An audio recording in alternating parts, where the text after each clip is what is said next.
Hello all, today's topic is food as medicine. A common topic discussed in many forums, but importance given to it is least. In our Indian culture, food is medicine. Whatever our ancestors ate were the right choice for healthy living. But in today's modern life, food has become harmful. I will list down the 5 white poisons that are predominantly used in our daily diet and the reasons we should minimize or avoid those in our daily diet. Let's begin. The first one is white rice. Polished white rice is source of carb and carb only. It is high in glycemic index, which means that when consumed, it quickly converts into glucose, leading to spikes in blood sugar and potential weight gain over time. Carbohydrate is a necessary fuel for our body, but depending only on white rice, which has minimal other nutrients, is not a good source of carb.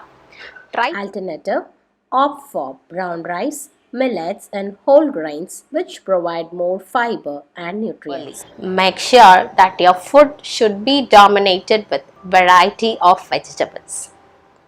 The second one is maida or refined flour. Maida is a highly processed refined wheat flour stripped of fiber and nutrients. It can cause spikes in blood sugar, leading to insulin resistance over time. Regular consumption of maida and maida-based products may contribute to poor gut health and digestive issues, and which we refer in Ayurveda as ama gets accumulated in our digestive system. It is better to avoid buying ready-made flour and also to avoid eating maida-based foods like parotas, pizzas, pastries, and so on. Instead, get your own wheat to nearby flour mills to make your flour requirement. Alternative to maida, one can choose whole wheat flour, ragi, or besan, the chickpea flour, for better nutrition. The third one is white salt. The recommended salt intake is 5 grams per day, but Indians on an average consume 11 grams per day. Eating salty foods like fried snacks, pickles is linked to high blood pressure, heart disease, and kidney issues. Iodized salt may be essential for thyroid function, but overconsumption can be harmful. Excess iodine can cause thyroid imbalance, but iodine deficiency is another big issue in many regions, so moderation is the key.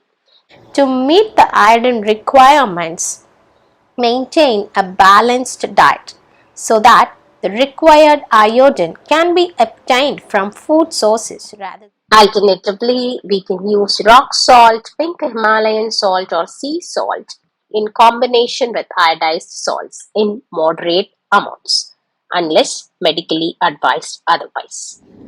The fourth white poison is none other than the sugar, especially white sugar, the refined sugar.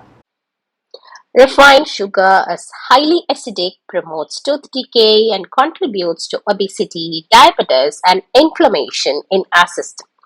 Sugar itself is not toxic, but excessive consumption leads to health risk. Alternatively, we can use natural sweeteners like jaggery, honey, or dates or coconut sugar in moderation.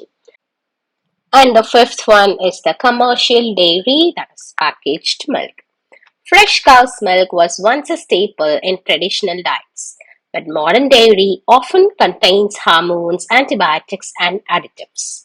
Milk is not the only source of calcium.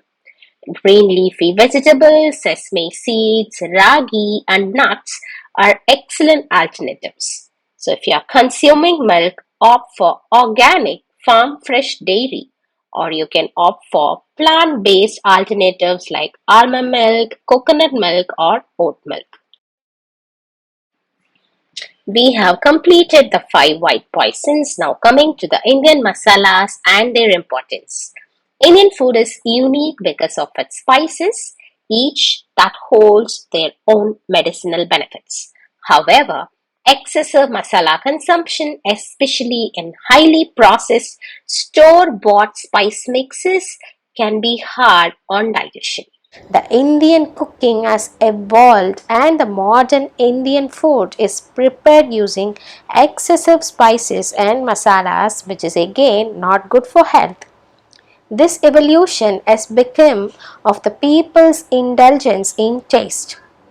Spice and masala should be used in moderate. It is good to consume biryani once in a week, but not daily.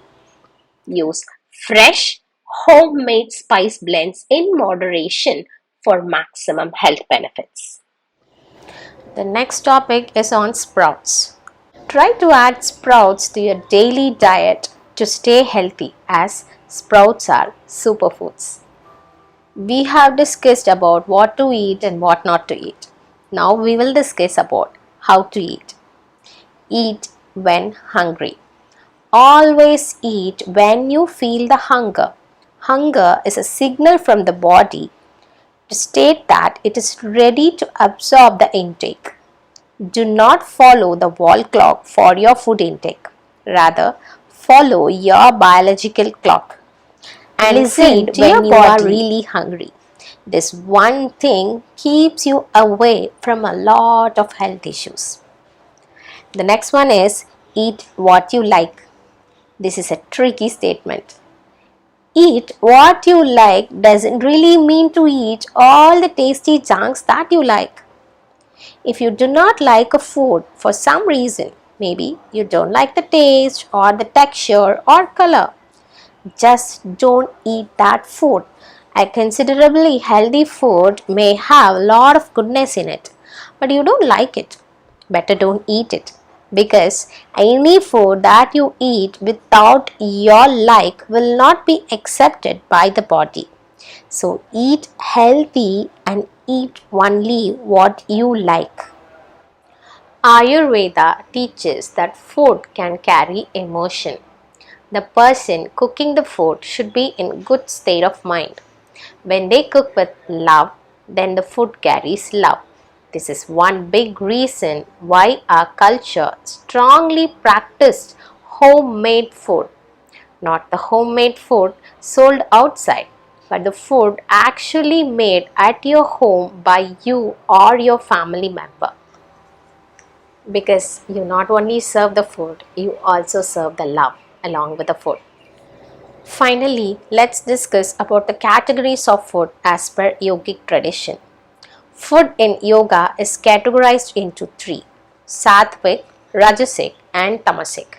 Food we consume has a big role in impacting our mental health. Sattvic. People with sattvic food habit will be calm, peaceful, joyful. They will possess self-awareness. Love and intelligence will be relatively more in these people.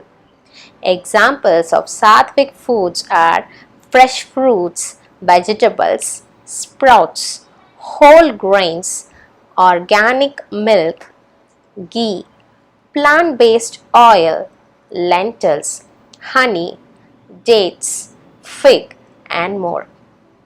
The next category is Rajasic. This diet will have a stimulating effect in body and mind.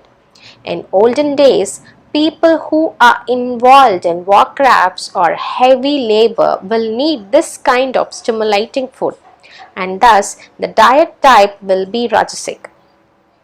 Some examples of Rajasic foods are coffee, tea, garlic, onion, citrus fruits, chicken, seafoods. This food is more inclined towards gaining weight and muscle mass. The last category of foods is tamasic. The foods that fall under this category has bad effect on our body and mind. These food will cause lethargy and laziness to our body and mind. Examples of this food are mushroom, beef, pork, canned food, and processed meat, refined sugar, stale food, and spoiled food. and so on. These foods can be consumed once in a while to relax and rest, but not regularly.